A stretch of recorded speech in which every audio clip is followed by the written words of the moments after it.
Bonjour les artistes, j'espère que vous allez bien, je suis très content de vous retrouver pour ce nouvel épisode du Café des artistes. Aujourd'hui je réponds à la question de Mélanie qui me dit « Faut-il absolument utiliser un médium pour faire des glacis? Ou la dilution à l'eau suffit-elle? Comment avancer avec ce genre de technique ?» Alors bonjour Mélanie, bonjour tout le monde. Effectivement les glacis, comme vous le savez, c'est une technique que j'affectionne tout particulièrement, j'utilise systématiquement finalement sur tous mes tableaux. Pour ceux qui ne connaissent pas, je vous laisserai vous renseigner sur les glacis sur ma chaîne principale, j'en parle beaucoup. Mais c'est une technique qui est très prisée quand on fait de la peinture acrylique, pour la simple et bonne raison que l'acrylique sèche vite et qu'on travaille couche par couche. En travaillant couche par couche, on peut arriver à diluer plus ou moins une peinture. Plus on va diluer une peinture, plus on va perdre d'opacité, plus on va avoir de transparence.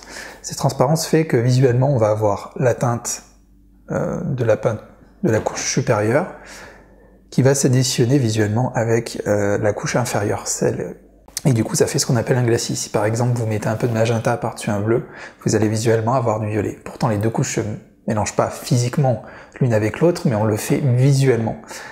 C'est-à-dire que l'œil, lui, va, par le mélange, grâce à la transparence, faire un mélange finalement de ce qu'il voit, et ça fait de superbes glacis. On peut avoir des violets très subtils de cette façon-là, par exemple, avec les deux teintes que je vous ai données. Alors effectivement, pour ce faire, par contre, il faut diluer. Il va falloir diluer parce qu'il va falloir de la transparence. Pour diluer, il y a plusieurs méthodes. Moi, je le fais au plus simple. Comme vous le savez, je le fais uniquement avec de l'eau. Et regardez mes tableaux. Regardez celui-là, par exemple. Je sais pas si on voit bien sur la vidéo, mais des glacis, il y en a de partout. Il y a des dizaines de couches de peinture, voire plus. Et du coup, vous avez pas mal de violets ici qui sont faits juste avec du magenta, un peu de bleu. Vous avez des turquoises que j'ai utilisées aussi par-dessus des bleus ciel. Voilà, il y a pas. Et ça, je le fais uniquement avec de l'eau, et ça fonctionne très très bien. Et comme vous le savez, il suffit pas forcément d'une peinture extraordinaire aussi extra fine pour le faire. C'est une idée reçue, c'est que souvent on se trompe, on pense qu'on a besoin que l'erreur vient du matériel. Mais souvent l'erreur vient de vous. C'est-à-dire qu'un glacis, quand on regarde faire, quand on regarde quelqu'un faire qui est expérimenté, ça paraît très facile. On se dit, waouh, d'accord, je vais le faire, je vais tirer ma peinture, ça va se faire tout seul, je vais réussir à faire des effets brumeux, nuageux. Et en fait, quand on essaye, c'est la catastrophe. Donc on pense que c'est le matériel, le souci. Donc on se tourne vers des médiums de lissage. Vous pouvez utiliser, pour répondre à la question, médium de lissage Liquitex par exemple. Honnêtement, je vois pas trop la différence. Moi je mets un peu d'eau, ça fonctionne très très bien. Au niveau de la tenue, pas de souci, parce que je vais pas mettre beaucoup d'eau, donc je vais pas avoir un taux de dilution qui va devenir dangereux pour ma peinture acrylique. Je garde toutes les propriétés de ma peinture acrylique, donc ça fonctionne très bien.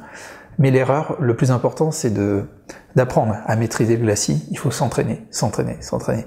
Comme vous le savez, moi je vous recommande souvent, par exemple, moi je le fais avec un pinceau, le pinceau de Delaunay, Graduate, qui me permet de travailler de façon radiale. Vous trouverez beaucoup de vidéos sur ma chaîne principale où je le fais systématiquement dans tous mes tableaux, donc voilà.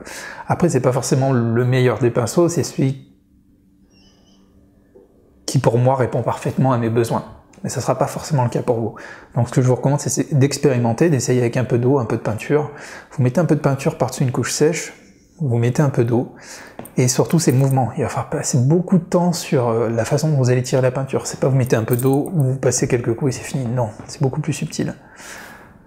C'est de cette façon aussi que je fais les points de lumière. Donc là, il y en a quelques-uns ici. Et je les fais en faisant des glacis, quoi. Tout simplement. C'est un coup à prendre. C'est un coup à prendre, il faut s'entraîner. Au début, j'y arrivais pas, je faisais des pâtés ou des flaques, soit je mettais pas assez de peinture et du coup on voyait rien. Et du coup je mettais trop d'eau, donc ça faisait quelque chose d'horrible. Soit je mettais trop de peinture, donc ça pouvait faire, j'en ai pas ici, mais des gros pâtés blancs qui prenaient tout le dessus, donc c'était plus un glacis, c'était tout simplement une couche opaque. Voilà, il faut s'entraîner.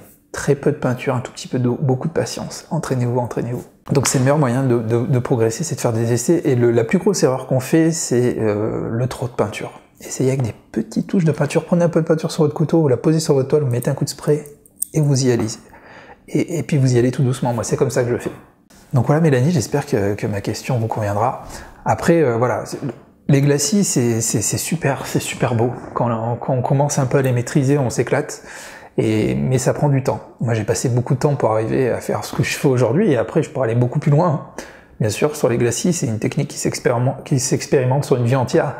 Donc c'est ça qui est beau aussi. Mais voilà, allez-y doucement, avec des toutes petites quantités de peinture et regardez ce qui se passe. Et petit à petit, par l'expérimentation et par forcément la pratique, vous allez arriver à faire de beaux glacis. Alors, même si beau, c'est subjectif, ça veut tout et rien dire. Tout simplement, vous allez réussir à faire des glacis qui correspondent à vos attentes. Voilà. C'est toujours en allant chercher le résultat que l'on veut qu'on va surpasser et qu'on va arriver tout seul finalement en pratiquant à atteindre ce but-là. Voilà, j'ai pas mal parlé, donc j'espère que Mélanie, j'espère que ma réponse vous convient. Pour ceux qui veulent poser leurs questions, donc c'est une question courte s'il vous plaît, parce que les questions longues, du coup, je peux pas les mettre. Donc j'en tiens pas compte. Question courte que je peux lire, vous les posez, il y a un lien dans la description, vous cliquez dessus. Il y a un lien dans la description, vous cliquez dessus, vous pourrez, via un formulaire, me poser vos différentes questions. Si vous ne me connaissez pas, je m'appelle Anthony Chambaud, je suis artiste peintre, donc vous pouvez vous abonner à cette chaîne, c'est ma chaîne secondaire. Je réponds voilà, en face cam, en toute simplicité, à toutes vos questions. Ma chaîne principale, je vous mets aussi le lien en fin. Un petit pouce levé si vous avez aimé la vidéo, n'hésitez pas à mettre un petit commentaire, et surtout, s'il vous plaît, partagez cette vidéo. Partagez cette vidéo parce que je me rends compte que beaucoup aimeraient avoir les réponses à ces différentes questions. Je vous remercie et je vous dis à très bientôt pour une autre vidéo.